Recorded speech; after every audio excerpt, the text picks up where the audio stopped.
Hello, the date is the 5th of August 2020. The time is 12:12 p.m. 12 minutes past 12 p.m. and here we have a very supernatural sky. Look at those clouds in the sky there. Wow, they're amazing. Another sign from Jehovah of Watchtower's destruction in 2020. And they're very unusual clouds indeed. In fact, we'll look over to the northwest. We've got some strange clouds again.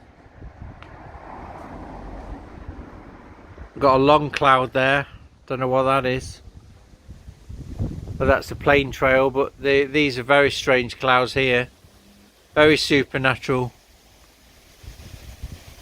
Yeah, this particular bit here is very strange. Look at that. Wow,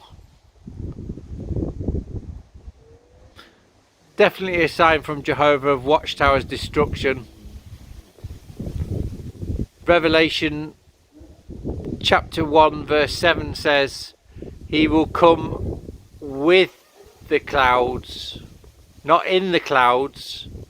So these are the strange clouds for the Son of God, because I am the Son of God, Christ the Messiah, the second coming. So this is Revelation chapter 1 verse 7 being fulfilled. He will come with the clouds. But that's very strange clouds up there, just in that position there. Very odd. But there you go. Bye for now.